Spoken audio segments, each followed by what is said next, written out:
جو والدین اپنے بچوں کو بلا وجہ مارتے ہیں ان کے نام گناہ لکھا جاتا ہے۔ بچوں کے ساتھ پیار، محبت اور ان کی اچھی تربیت ہمارا دینی اور اخلاقی فریضہ ہے۔ اچھے معاشرے کی تشکیل کے لیے بچوں کی اچھی تربیت ہونی چاہیے۔ جس طرح والدین کے لیے ضروری ہے کہ وہ اپنی اولاد کے ساتھ ہمدردی کا مظاہرہ کریں، اسی طرح اولاد کے لیے بھی ضروری ہے کہ وہ اپنے والدین کی عزت کریں اور ان کا خیال رکھیں۔ والدین کے ساتھ شفقت و محبت کے بارے میں حضرت خواجہ غریب نواز رحمۃ اللہ علیہ فرماتے ہیں 5 چیزوں کو دیکھنا عبادت ہے۔ پہلی والدین کے چہرے کو دیکھنا، دوسری قرآن کریم کو دیکھنا، تیسری علماء کرام کو دیکھنا، چوتھی خانہ کعبہ کو دیکھنا اور 5ویں اپنے پیر و مرشد کو دیکھنا۔ آپ مزید فرماتے ہیں اولاد کو اپنے ماں باپ کا چہرہ دیکھنا عبادت ہے۔ حدیث پاک میں آیا ہے کہ جو اولاد خلوص اور محبت کے ساتھ اللہ تعالیٰ کی رضا اور خوشنودی کے لیے اپنے ماں باپ کی زیارت کرتی ہے اسے ایک حج مقبول کا ثواب ملتا ہے، اور جو فرزند اپنے والدین کے پاؤں چومتا ہے تو حق تعالیٰ اس کے نام اعمال میں 1000 سال کی عبادت کا ثواب لکھ دیتا ہے اور اسے بخش دیتا ہے۔ معاشرتی اصلاح کا یہ پہلو کتنا اہم ہے اس کا بخوبی اندازہ لگایا جا سکتا ہے۔ ان دنوں ضعیف ماں باپ کو گھر سے باہر نکال دینا، ان کے ساتھ شفقت سے پیش نہ آنا، انہیں طرح طرح سے پریشان کرنا، یہاں تک کہ انہیں زد و کوب کرنا بھی معمول کی بات ہے۔ چشتی بزرگوں کی تعلیمات میں یعنی سلسلے چشتیہ کے بزرگوں کی تعلیمات کو عام کر کے اس طرح کی حرکتوں پر قدغن لگایا جا سکتا ہے۔ معاشرے کو پرامن بنائے رکھنے میں رشتہ داروں کے ساتھ انسیت اور باہمی تعاون کا بھی بڑا دخل ہے۔ سلسلہ چشتیہ کی بزرگوں نے اسی لیے اقربا کی حق رسی اور ان کے ساتھ ہمدردی پر بھی خاص زور دیا ہے۔ اس کی جب میرا ٹائم ہو جائے گا تو بتا دیجیے، میں خلاصہ ہی پیش کر رہا ہوں۔ اس کی اہمیت کو محبوب الہی کہ اس قول سے اچھی طرح سمجھا جا سکتا ہے، جب اللہ تعالیٰ نے رحم پیدا کیا تو فرمایا اے رحم میں رحیم ہوں اور تم کو اپنے نام سے مشتق کیا ہے، پس جو تجھ سے قطع تعلق کرے گا میں اس سے قطع تعلق کر لوں گا، اور جو مجھ سے تعلق پیدا کرے گا میں اس سے تعلق پیدا کروں گا۔ حضرت محبوب الہی اپنے قول کو مزید تقویت پہنچانے کے لیے فرماتے ہیں میں نے تفسیر کشاف میں لکھا دیکھا ہے کہ جب کوئی شخص اپنوں پر رحم کرتا ہے اگر اس کی عمر کے 3 سال باقی ہو تو اللہ تعالیٰ 30 سال اور زیادہ کر دیتا ہے۔ اگر کوئی اپنے اقربا سے قطع تعلق کرتا ہے تو اللہ تعالیٰ حکم دیتا ہے کہ لوح محفوظ سے اس کا نام مٹا دیا جائے اور اس کی عمر کے سال واپس کیے جائے۔ قرابت داروں اور رشتہ داروں کے ساتھ تعاون اور ہمدردی کا یہ درس متحدہ ہندوستانی معاشرہ ہی نہیں بلکہ پوری دنیا کی تشکیل میں ایک اہم کردار ادا کر سکتا ہے۔ اقرب کون کون لگاتے ہیں ان کی تشریح قرآن کریم اور احادیث کریمہ میں موجود ہے۔ والدین، میاں بیوی، بھائی بہن، چچا چچی، پھوپھا پھوپھی، دادا دادی، نانا نانی، خالہ خالو، ماموں ممانی، دودھ کے بھائی بہن اور بھتیجے بھانجے وغیرہ، ان سب کے علاوہ اسلام میں خاص طور پر پڑوسیوں کے ساتھ ہمدردی کی تعلیم بھی دی گئی ہے۔ پڑوسی، لفظ پڑوسی پہ غور کریں گے اور 1-2 پیراگراف جو میں پڑھ رہا ہوں اس پر آپ خاص طور پر ہندوستانی معاشرے کی روشنی میں اس پر توجہ دیجیے گا۔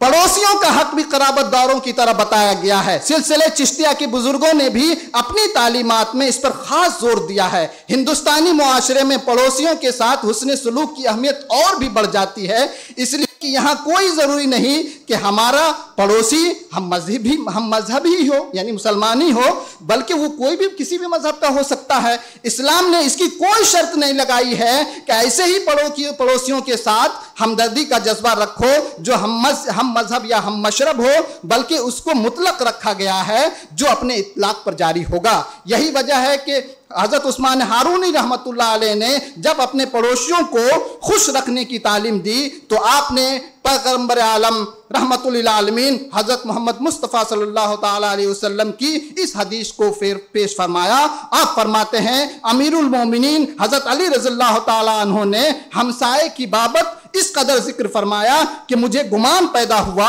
اور پوچھا کہ اے اللہ کے رسول صلی اللہ علیہ وسلم، کیا ہمسایہ کے فوت ہو جانے کے بعد اس کی وراثت کا مالک ہمسایہ ہو سکتا ہے یا نہیں؟ حضرت صلی اللہ علیہ وسلم نے فرمایا ہاں ہو سکتا ہے اگر کوئی وارث نہ ہو۔ میرا وقت کے ختم ہوتا ہے، لیکن ایک چیز جو انتہائی اہم ہے، میں اس کی طرف صوفی بزرگوں نے جس کی تعلیم ہے اور بھی جو تعلیمات ہیں جن کا تذکرہ میں نے تمہید میں کر دیا ہے، لیکن بہت ہی امپورٹنٹ ہے حلال روزی کمانے کی تعلیم۔ صوفی بزرگوں نے حلال روزی کمانے پر بہت زیادہ زور دیا ہے۔ حضرت خواجہ معین الدین چشتی حسن سنجری رحمۃ اللہ علیہ کے ممتاز خلیفہ شیخ حمید الدین ناگوری رحمۃ اللہ علیہ، 1 منٹ میں ختم کر رہا ہوں، شیخ حمید الدین ناگوری رحمۃ اللہ علیہ خود کاشتکاری کے ذریعہ روزی کماتے تھے اور گزر بسر کرتے تھے۔ ان کے پاس 1 بیگھہ زمین تھی جو خاص آپ کی ملکیت تھی، آپ اپنے دست مبارک سے اس میں بیلچہ چلاتے، کھیتی کرتے اور جو آمدنی ہوتی اسے لابدی قوت اور ضروری سطر عورت میں صرف کرتے۔ اس سے یہی واضح پیغام ملتا ہے کہ حلال رزق کمانے کے لیے کوشش کرنی چاہیے اور دوسروں کے سامنے ہاتھ پھیلانے سے گریز کرنا چاہیے۔ مجموعی طور پر یہ کہا جا سکتا ہے کہ سلسلے چشتیہ کے بزرگوں نے ایک صالح ہندوستانی معاشرہ کی تشکیل کا جو طریقہ اپنایا وہ اپنی آپ مثال تھا، وہ طریقہ ہماری مشترکہ تہذیب کے عین مطابق تھا۔ انہوں نے اپنے حلقہ اثر میں جن تعلیمات کو عام کیا اس سے لوگوں میں ایک دوسرے سے محبت، اتحاد و اتفاق، اخوت و بھائی چارے کا ماحول سازگار ہوا اور ایک صالح معاشرہ کی تشکیل عمل میں آئی۔ انہیں یہ اچھی طرح معلوم تھا کہ سماج کے لوگوں کو ایک دوسرے سے جوڑنے والی چیزیں کیا ہیں اور نفرت و عداوت کی بجائے محبت اور الفت پیدا کرنے والے طریقے کون کون سے ہیں۔ اوامر پر عمل اور نواہی سے باز رکھنے کے لیے وہ گفتار و کردار دونوں کا سہارا لیتے اور کوشش کرتے کہ ایسے طریقے اختیار کیے جائیں جو سب کے لیے قابل قبول ہو۔ اسی لیے ان کے ماننے والوں میں آج ہر مذہب کے لوگ موجود ہیں جو انہیں خراج عقیدت پیش کرتے ہیں۔ بہت بہت شکریہ۔ میں فخر ملت صاحب کو دل کی اتھاہ گہرائیوں سے مبارکباد پیش کرتا ہوں کہ آج کے ہندوستانی معاشرے میں آپ نے چشتی بزرگوں کی خدمات اور حیات پر جو سیمینار منعقد کیا ہے، انشاءاللہ یہ ایک تعمیری قدم ہے اور اس کے اثرات دور دور تک جائیں گے۔ اس کے لیے میں آپ کو مبارکباد پیش کرتا ہوں۔ شکریہ۔ السلام علیکم۔